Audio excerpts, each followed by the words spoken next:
प्रणाम मित्रों।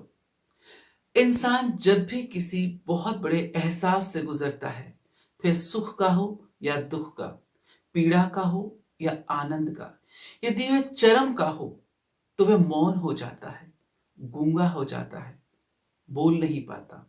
एक मौन, एक गहन चुप्पी उसे घेर लेती है। ये इस बात का प्रमाण है कि जो वह महसूस कर रहा है, जो वह अनुभव कर रहा है, उसे शब्दों में, अल्फाजों में नहीं बयां किया जा सकता। और ऐसी स्थिति में वह मौन हो जाता है। और कविता उस मौन से अल्फाज चुनने का नाम है। कविता उस मौन से छेड़छाड़ करने का नाम है। कविता उस ठहराव को अल्फाज पहनाने का नाम है। दम तोड़ते उस सन्नाटे में आवाज फूंकने का नाम है। शब्द जो तकलीफ को तराना बना दें, शब्द जो मवाद को मरहम बना दें, शब्द जो सोज को साज बना दें, शब्द जो मौन को आवाज बना दें, वो कविता होती है। तब कविता होती है। और जो इसका हुनर जानते हैं उन्हें हम कवि कहते हैं। तो आखिर कविता क्या है, कवि कौन है, इस बारे में मित्रों हमने अपनी पहली श्रृंखला में भी बात की थी। आज ये उसका दूसरा भाग है। हमने विश्व के प्रसिद्ध कवियों से यह जाना था और आज हम पुनः इसकी दूसरे भाग में इस विषय को फिर आगे बढ़ाएंगे अपने जाने माने राष्ट्र के अंतर्राष्ट्रीय ख्याति प्राप्त कवियों के माध्यम से कि कविता क्या है, कवि कौन है, वह कविता या कोई कवि कविता कब और क्यों लिखता है, एक अच्छी कविता क्या होती है तथा एक कवि की क्या जिम्मेदारी है। तो आइए इस विषय पर जानते हैं उनके विचार कि कविता क्या होती है। मेरे लिए कविता की परिभाषा संभवतः निजत्व की तलाश ही है। कविता मेरे भीतर का मैं है, बल्कि कहना चाहिए हम सबके भीतर का मैं। जब हम खुद से संवाद करते हैं तब कविता करते हैं। कविता एक क्रंदन नहीं, ना चंदन ना आग, खट खट भर है ये सखी, जाग सके तो जाग। कविता किसी भी रचनाकार की जिंदगी के विभिन्न भावों और अनुभवों का अनुवाद है। कविता यानी उस अदृश्य आत्मा का साक्षात्कार जिसे मैं देख नहीं सकती लेकिन सामने शब्दों के रूप में पढ़ सकती हूँ। ये कविता हमारे दिल की सख्त मिट्टी को गीला बनाती है। सूक्ष्मतम अनुभूतियों की सक्षम अभिव्यक्ति का नाम कविता है। कविता आपके मन के भीतर की यात्रा है, आपके अंतर मन को टटोलती है, आपको आपकी संवेदनाओं से जोड़ती है। एक अच्छी कविता वही है जो आपके रस को जागृत कर दे, पाठक के भीतर रस को पैदा कर दे। कविता तो उतरती है कवि में, उसे लिखना क्या। मित्रों, समय को ध्यान में रखते हुए इस वीडियो में हमने कवियों के विचारों को थोड़ा सा संपादित कर दिया है, पर आप निराश ना हो। उनके ज्यों के त्यों बिना संपादित किए विचार भी आपको इसी चैनल में मिल जाएंगे। फिलहाल प्रस्तुत है उन सबके इस विषय पर विचार। मेरी नज़र में कविता क्या है? निजत्व की तलाश, मन की भावाभिव्यक्ति, मन की पीड़ा या उल्लास का संदेश, स्व से सर्व की ओर एक यात्रा या सर्व से स्व की ओर का आगमन। कभी कभी लगता है कि यह एक वैचारिक मंथन है और जब यह मंथन संघर्ष के क्षणों से गुजरता है तब मन छटपटाता है, अकुलाता है, कुलबुलाता है। तब इसकी जो अभिव्यक्ति है वह शब्दों का रूप धारण करती है और कविता के विविध रूपों में अभिव्यक्त हो जाती है। कभी कभी इस भावना को हम बहुत बड़ी कविता में भी ढाल देते हैं और कभी कभी दो पंक्तियों में पूरे जीवन का निचोड़ निकाल के हम रख देते हैं। यही कविता की विशेषता है। मेरी दृष्टि में कविता को किसी खास परिभाषा में कैद करना शायद बहुत मुश्किल है। फिर भी जो मन की अपनी संवेदनाएं हैं वह शब्दों का आकार लेती है, चाहे वो कविता में हो, निबंध में हो, कहानी में हो, उपन्यास में हो, यात्रा संस्मरण में हो। कई तरह की भावाभिव्यक्ति है अलग अलग विधाओं में, लेकिन मेरे लिए सबसे सहज जो भावाभिव्यक्ति है मन की संवेदना की, वह कविता है।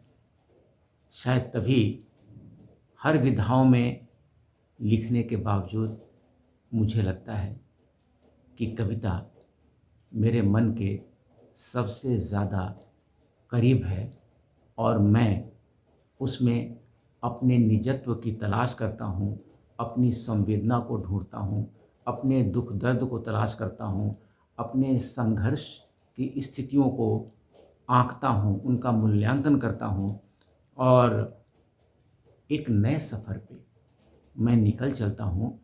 मेरे लिए जीवन की सार्थकता का एक बहुत ही सफल, सार्थक न केवल अभिव्यक्ति का स्वरूप है, बल्कि जीवन का एक बहुत बड़ा पक्ष है जिसे मैं अपनी अंतरात्मा के करीब, बहुत ही करीब महसूस करता हूँ। तो मेरे लिए कविता की परिभाषा संभवतः निजत्व की तलाश ही है। कविता को परिभाषित करना, उसे सीमित करना होगा, जबकि कविता हमें सीमाओं से बाहर निकालती है, मोह और संबंध की सीमाओं से, देह और दुनिया की सीमाओं से। जब हम खुद को सबसे विलग करके देखते हैं, तब वह दृष्टि कविता की दृष्टि बन जाती है। कविता मेरे भीतर का मैं है, बल्कि कहना चाहिए हम सबके भीतर का मैं है। जब हम खुद से संवाद करते हैं, तब कविता करते हैं। कविता का होना वैसे ही है जैसे हवा का बहना। वह हर जगह बहती है, कहीं मध्यम गति से तो कहीं तीव्र गति से, मगर उसका संगीत हर किसी के भीतर एक आंतरिक राग की तरह बज रहा होता है। जब हम अपने बाहरी आवरणों से परे अपने अंतस को सुनते हैं, तब हम कविता को सुनते हैं। इसीलिए मेरी नजर में कविता आत्म साक्षात्कार का परिणाम है। हम दूध से मक्खन निकालते हैं, बस समझिए वैसे ही है कविता करना।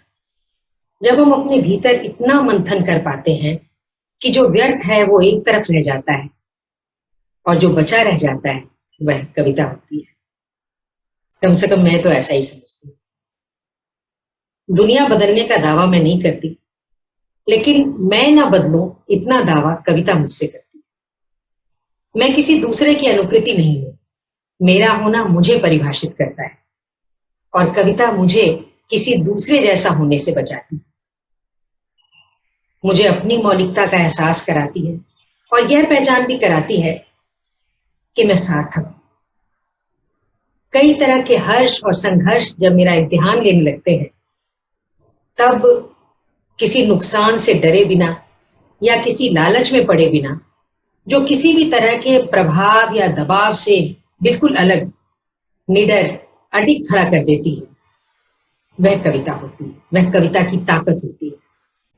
जहां तक बात है मेरी कविता लिखने की, तो मैं ठीक ठीक नहीं कह सकती कि मैं कविता लिखती हूँ या कविता मुझे लिखती है, मगर इतना सच है कि सर्जना के उन क्षणों में मैं खुद को बहुत खास महसूस करती हूँ।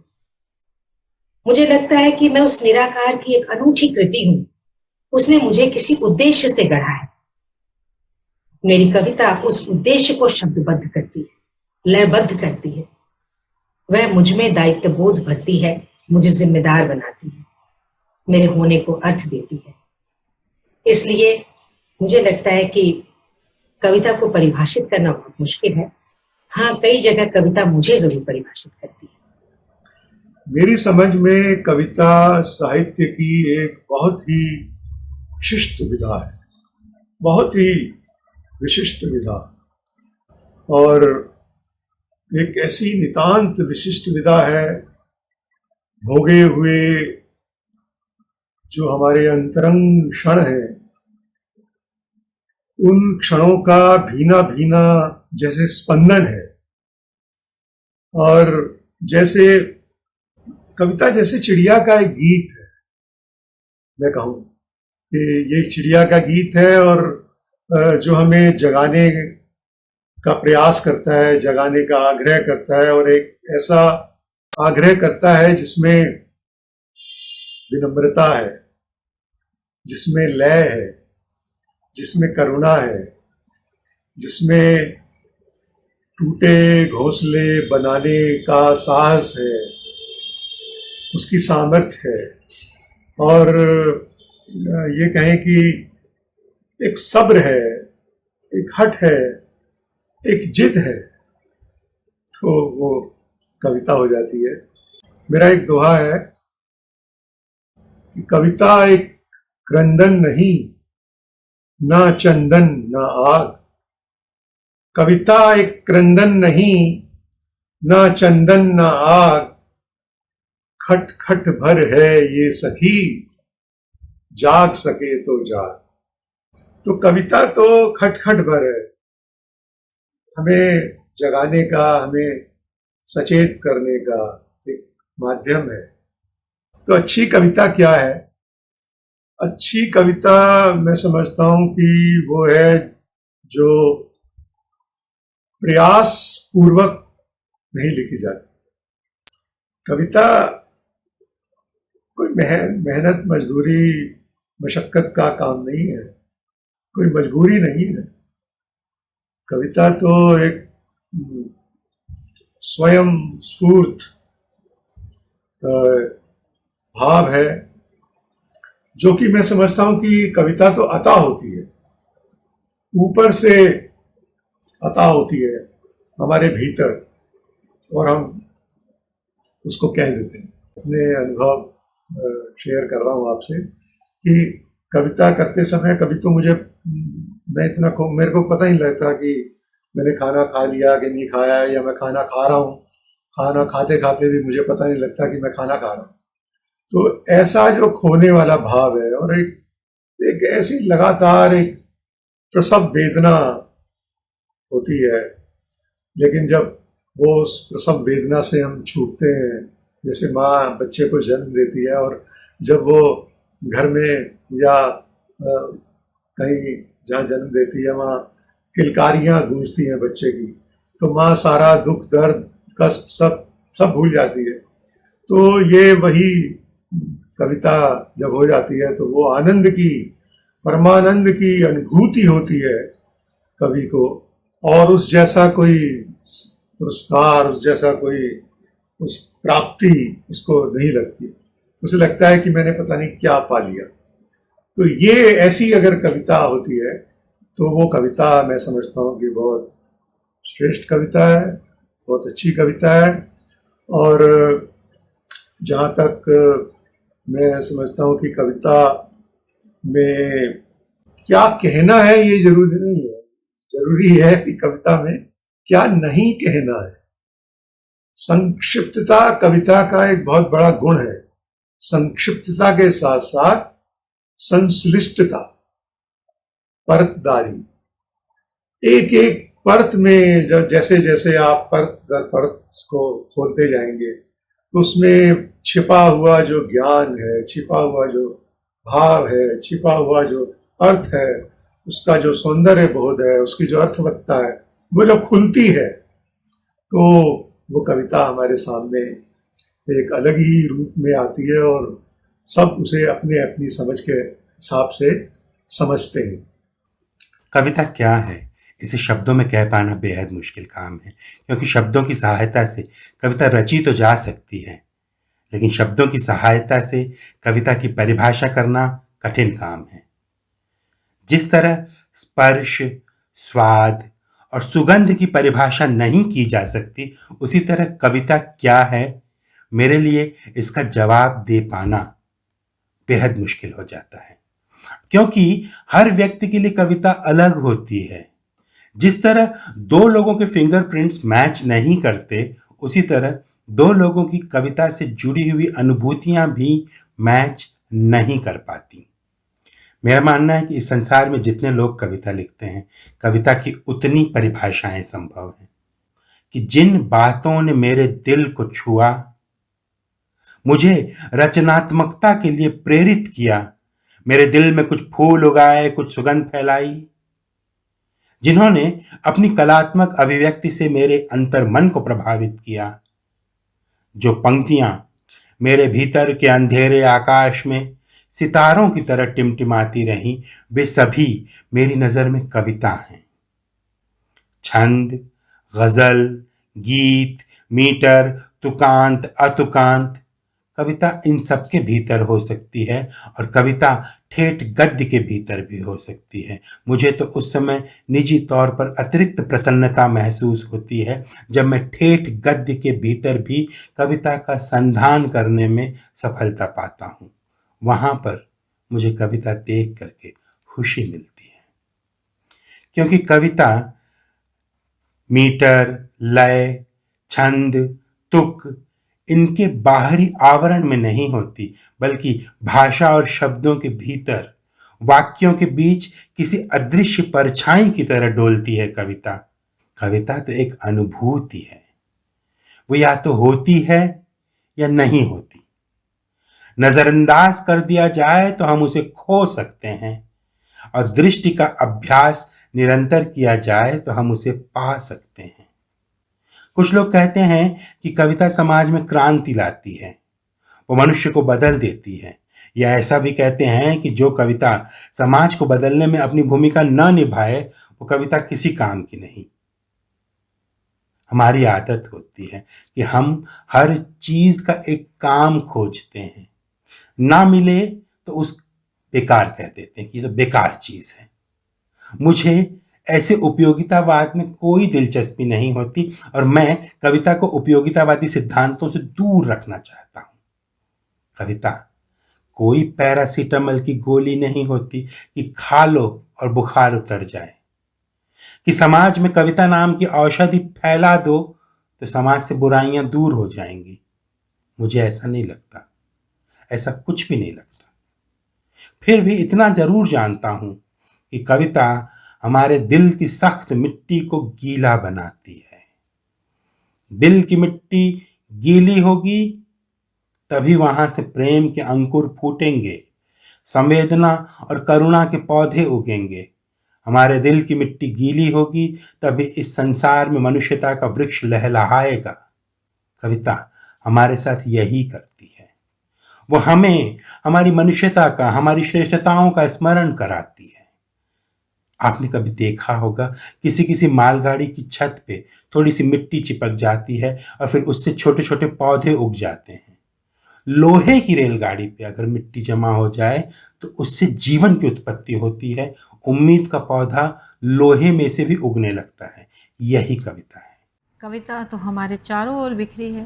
प्रकृति की तरफ देखिए तो चाहे वो पक्षियों का कलरव हो, चाहे वो सागर की लहरों का उठना गिरना हो, चाहे वो झरनों का गिरना हो, और चाहे वो पेड़ों की पत्तियों का एक क्रम से विस्तार पाना हो, या फिर हमारी धड़कनों का ही चलना क्यों ना हो, सब कुछ एक लय, सुर और ताल में बंधा है।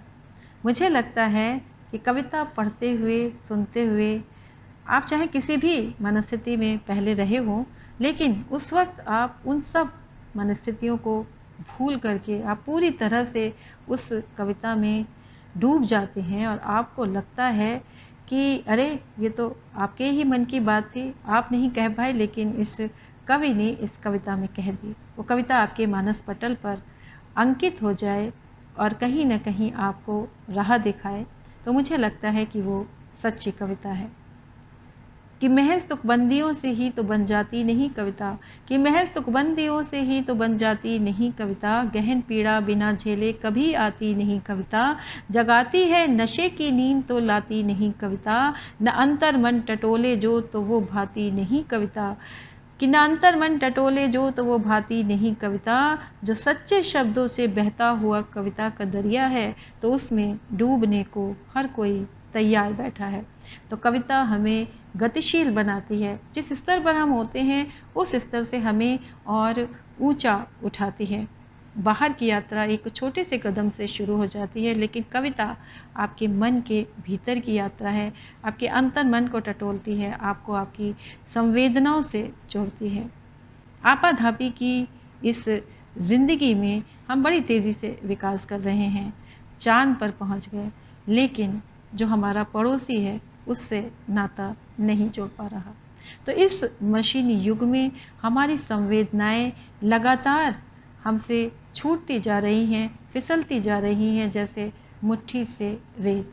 तो कविता की जिम्मेदारी है कि पशु होते हम मनुष्यों में वो संवेदना जगाए, हमें सोचने समझने को विवश करे, हमारे दिल दिमाग को झकझोर दे। कविता देश में, समाज में, दुनिया में एक आम आदमी के हक की बात करे। जहाँ कहीं अन्याय हो, कविता वहाँ हथियार बन कर के खड़ी रहे। एक आम आदमी के मरते हुए सपनों को, हौसलों को फिर से जिंदा करे। कविता एक आम आदमी के हक की आवाज़ बने, जिनकी कोई आवाज़ नहीं, कविता उनकी आवाज़ बने।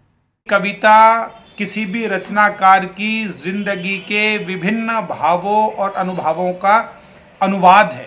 जिस प्रकार इंद्रधनुष के अलग अलग रंग होते हैं, इंद्रधनुष एक ही होता है, उसी प्रकार से किसी भी व्यक्ति का जीवन तो एक होता है, लेकिन उसके एहसासात, उसके अनुभव, उसके रंग, उसकी महसूसियत, उसकी फीलिंग या उसे जो भी आप नाम दें, वो अलग अलग समय पर अलग अलग ढंग से, अलग अलग रूपों में मानव का मन, उसका मस्तिष्क, उसका दिल और उसकी धड़कन अलग अलग रूपों में महसूस करती है। तो यदि मैं एक पंक्ति में कहूं कि कविता क्या है, तो दोस्तों मैं ये कह सकता हूं कि कविता जीवन के विभिन्न भावों और अनुभवों की उत्कर्ष पर पहुंचने के बाद एक सकारात्मक अभिव्यक्ति है, जो रचनाकार को विधाता, माँ सरस्वती या जिसके भी आप कहें उसके आदेश पर उसके भीतर से स्वमेव प्रस्फुटित होती है। एक और प्रश्न मेरे सम्मुख है कि कविता कब और कविता कब और क्यों लिखता है, और मैं कविता कब और क्यों लिखता हूं। जिस प्रकार से एक स्त्री जब उसके भीतर एक बच्चे के रूप में एक अंकुर पनपता है और वो माँ का स्वरूप ग्रहण करती है, और जब उसकी वो समय सीमा पूरी हो जाती है तो स्वमेव वो बच्चा शिशु धरती पर जन्म लेना चाहता है, उसी प्रकार कोई भी भाव अपनी उमड़न घुमड़न के साथ भीतर भीतर भीतर भीतर और परिपक्व होता रहता है, और जब वो अपनी परिपक्वता की तरफ पूर्णता को प्राप्त करता है तो वो बाहर कविता के रूप में आना चाहता है, एक क्रिएटर के द्वारा उसका जन्म होना चाहता है। मेरे साथ अनेक बार ऐसा हुआ है। कविता क्यों जरूरी है, तो इसके लिए मैं कहूँगा कि कविता मनुष्यता के परिष्कार की प्रक्रिया के लिए आवश्यक है, और यदि हम कविता से जुड़े हुए हैं, कविता हमसे जुड़ी हुई है, तो मुझे नहीं पता कि ये धन को बढ़ाएगी या घटाएगी, या आपकी प्रॉपर्टी संपत्ति को बढ़ाएगी या घटाएगी, लेकिन इतना मैं जानता हूं कि हमारी मनुष्यता के परिष्कार की प्रक्रिया निश्चित रूप से शुरू हो जाएगी। एक अच्छी कविता क्या होती है? देखिए, कविता को रचना कहा जाता है, और रचना केवल वो हो सकती है जिसमें रचनात्मकता है। शब्दों की तुकबंदी को, शब्दों के हम मीटर और बहर में बात कह लें, हम दोहे की मात्राएं पूरी कर लें, लेकिन यदि उसका भाव मनुष्य को मनुष्य से तोड़ने वाला है, समाज में विध्वंस पैदा करने वाला है, मानव से मानव की दूरी बढ़ाने वाला है, तो उसे आप कुछ भी कहेंगे, लेकिन मुझे लगता है कि वो एक रचना नहीं होगी, एक श्रेष्ठ कविता के दायरे में हम उसे शामिल नहीं कर सकते। अंतिम बात आपसे कहना चाहता हूं कि एक कवि की जिम्मेदारी क्या है। तो एक कवि की जिम्मेदारी ये है कि उसके भीतर जितने भी अनुभव हैं, उन अनुभवों को, उन एहसासों को वो इस रूप में प्रकट करे कि जब पढ़ने वाला पाठक उनको पढ़े तो उसके मन में जो भाव पैदा हो वो सकारात्मक भाव होने चाहिए, विध्वंस का भाव नहीं होना चाहिए। यदि इस तरह का भाव एक कवि की रचना पैदा करेगी तो वो कवि अपनी जिम्मेदारी पूर्ण करेगा। कविता क्या है? कविता आत्मा की ध्वनि है, वो ध्वनि जो संसार के तुमुल कोलाहल में कहीं गुम हो जाती है, मुझे कविता में सुनाई देती है। और विशेष बात ये कि ये आवाज़ मेरी व्यक्तिगत आवाज़ ही नहीं होती, इसमें कहीं प्रकृति की ध्वनि भी शामिल है, कहीं किसी की पीड़ा, कहीं किसी का उल्लास, कभी समाज की विसंगतियां, यानी हर वो ध्वनि जो कविता का विषय हो सकती है मेरे लिए कविता है।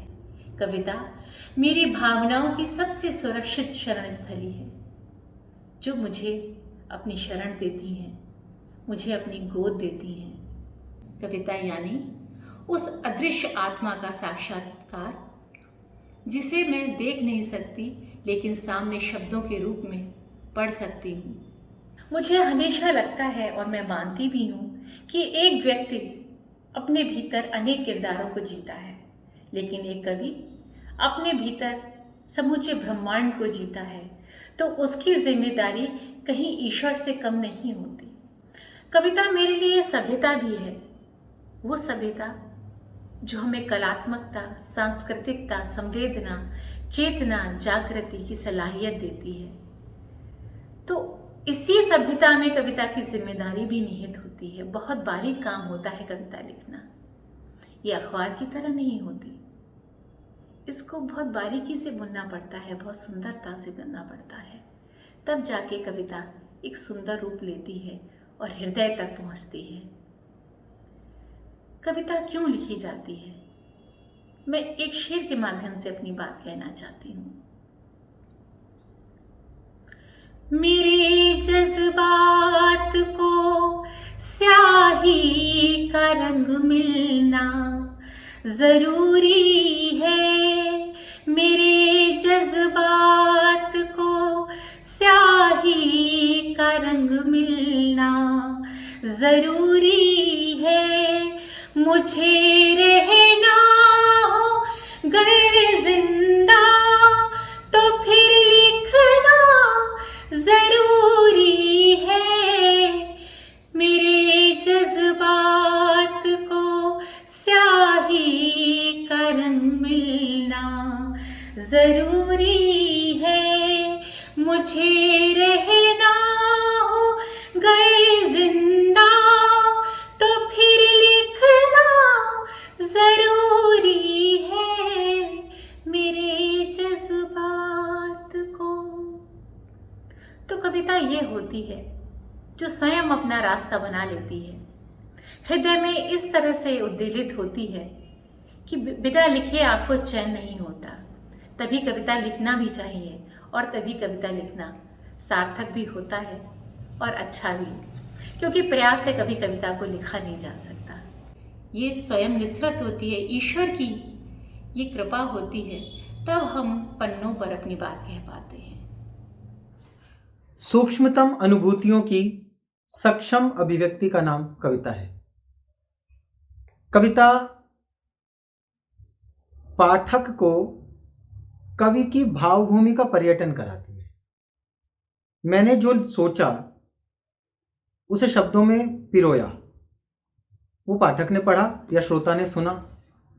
यदि श्रोता उसको सुनते समय और पाठक उसको पढ़ते समय ठीक वहीं नहीं पहुंचा जहां खड़े होकर कवि ने कविता लिखी है, तो फिर ये समझ लीजिए कि अनुभूति और अभिव्यक्ति के बीच में कहीं तारतम्य की कमी है। सही शब्दों का सही क्रम में व्यवस्थापन साहित्य है, और सबसे सही शब्दों का सबसे सही क्रम में व्यवस्थापन ये कविता है। कविता ऐसी होनी चाहिए कि एक भी शब्द उसमें से हटाया ना जा सके। कविता ऐसी होनी चाहिए कि एक भी शब्द उसमें से बदला ना जा सके। रसखान ने एक सवैया लिखा, शेष महेश दिनेश गणेश नरेश जाहि निरंतर गावे, नारद सो शुक व्यास रटे पचिहारी तऊ पुनि पार न पावे, जाहि अनादि अनंत अखंड अछेद अभेद सुवेद बतावे, ताहि अहीर की छोहरिया छछिया भर छाछ पे नाच नचा। ये शब्द की प्रयोजनीयता का सर्वश्रेष्ठ उदाहरण है। इसमें कोई शब्द बदला नहीं जा सकता। इसमें कोई शब्द ऐसे ही प्रयोग नहीं हो गया कि बस रसखान को लगा कि ये शब्द रख दिया जाए तो रख दिया। इसमें हर शब्द का एक कारण है, हर शब्द की एक प्रयोजनीयता है। जब 3 पंक्तियों में वो शब्दों के कुल के सर्वश्रेष्ठ युग्म का प्रयोग करते हैं, शेष नागों में सर्वश्रेष्ठ, महेश शिव, गणेश गणों में सर्वश्रेष्ठ, दिनेश सूर्य जाही निरंतर गावे, जाही जिसको निरंतर, जिसका बयान कर रहे हैं, जिसका गुणगान कर रहे हैं। नारद सो शुक व्यास, नारद शुक और व्यास ऋषियों में सर्वश्रेष्ठ। रटे पचिहारी पुनीत पार ना पावे, रट के पच के मर गए लेकिन उसका पार नहीं पा रहे। जाही, अब फिर शब्दों का युग्म देखें, अनादि अनंत अखंड अछेद अभेद सुवेद बतावे। ताही, यहां से कविता शुरू होती है। ताही अहीर, जातियों में एक छोटी समझी जाने वाली जाति कि छोहरिया, छोकरिया नहीं, रसखानिया छोकरिया भी लिख सकते थे, लड़कियां भी लिख सकते थे, लेकिन छोहरिया गांव की वो अनाथ लड़की जिसे इसलिए पाल लिया जाता है कि बाद में गाय मवेशी चराने के काम आएगी। ताही अहीर की छोहरिया, छछिया एक ऐसा पात्र जिसमें सबसे कम द्रव्य आता है, छाछ दूध का निकृष्टतम रूप। ताही अहीर की छोहरिया, छछिया वर छाछ पे नाच नचावे। यह है शब्द के प्रयोजनीयता। आपको वहां का पर्यटन करा दिया जाए जहां खड़े होकर रसखान ने सोचा, जहां कृष्ण के व्यक्तित्व से बड़ा प्रेम का व्यक्तित्व हो गया। यह है कविता। कविता मनुष्य की संवेदनाओं को सींचती है। कविता आप में क्रांति उत्पन्न कर दे यह कोई आवश्यक नहीं है, लेकिन कविता इतना अवश्य कर सकती है कि आपको क्रांति पर सोचने को विवश कर दे। प्रश्न है कि मैं कविता कैसे लिखता हूं? मैं स्वयं को लौकिक मस्तिष्क से शून्य करके अनहद की उस भूमि तक ले जाता हूं जहां पर मेरा मस्तिष्क काम नहीं करता। मैं आज ऑन रिकॉर्ड ये गवाही देना चाहता हूं कि मैंने अपनी एक भी कविता होश में नहीं लिखी, मैंने अपनी एक भी कविता लौकिक मस्तिष्क से नहीं लिखी।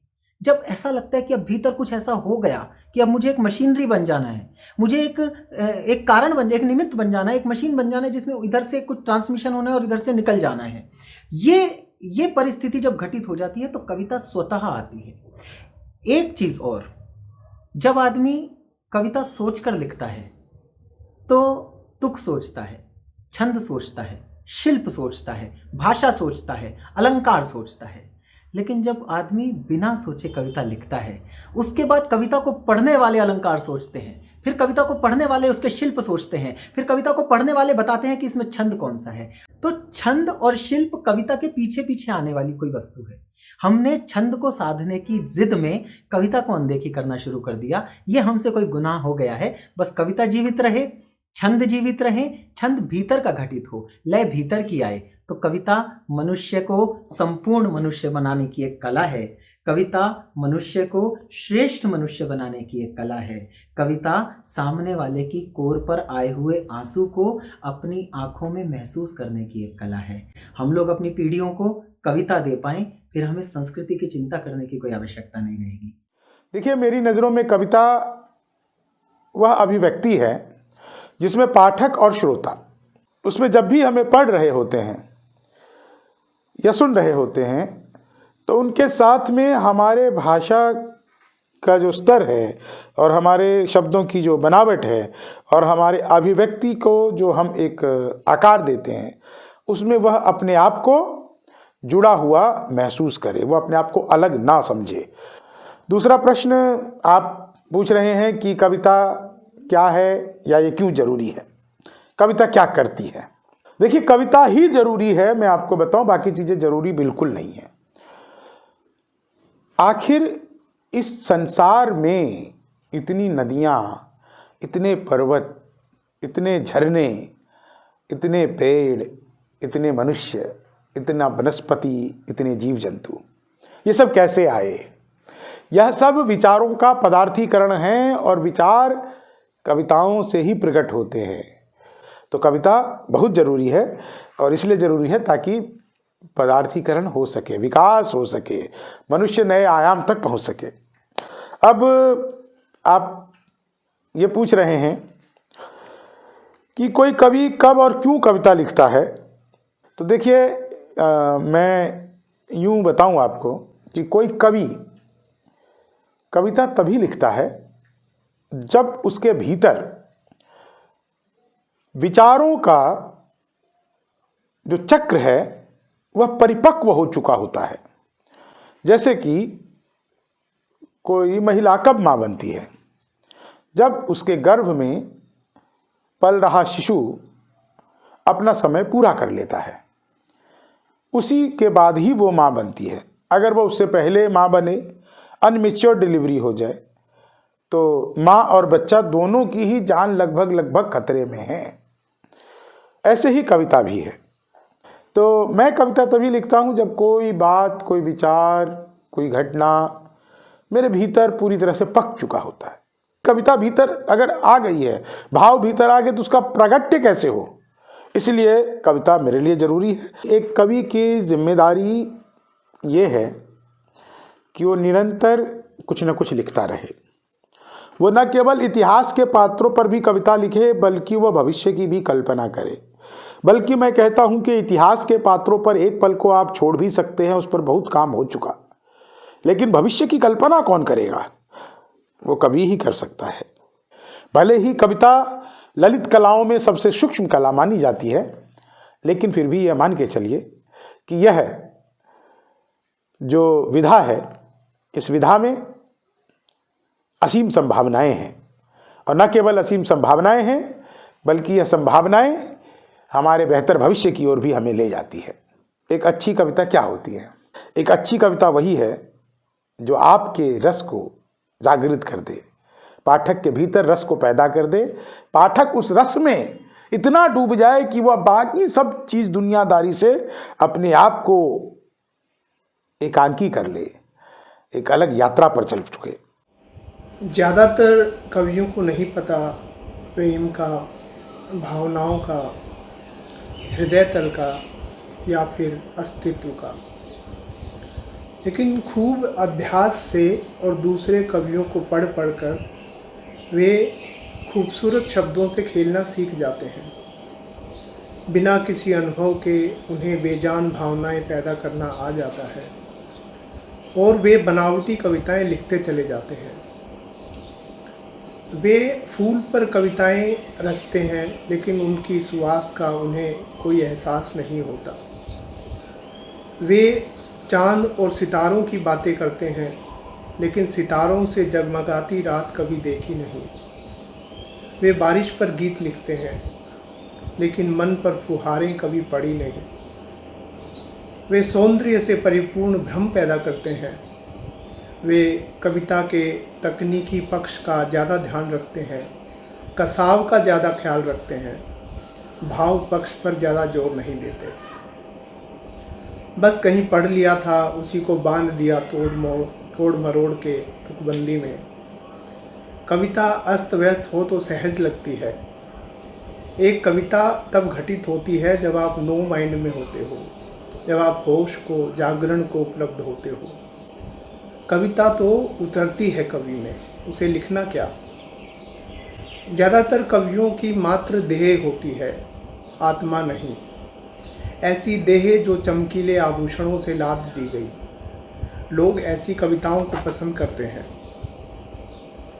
क्योंकि वे भी असली कविता प्रेमी नहीं है। आप हर पल कवि नहीं बने रह सकते। आप कुछ पल के लिए कवि हो जाते हैं जब अस्तित्व और सृजन आप पर बरसता है। कुछ पल आप धनभागी होते हैं और तब आप दिव्यता के बहुत निकट होते हैं। तो एक कवि काव्य साधना से पहले ध्यान साधना करे, स्वयं के भीतर उतरे। सृजन और निर्माण में कवियों को अंतर समझना होगा। सृजन हृदय से होता है और निर्माण मन से, मस्तिष्क से। तो मित्रों, आशा है आपको सबके विचार पसंद आए होंगे। आप चाहें तो इसका पहला भाग भी देख सकते हैं और दूसरा भाग आपके सामने है। तीसरे भाग को लेकर मैं जल्द ही उपस्थित होऊंगा। देखने के लिए बहुत बहुत धन्यवाद।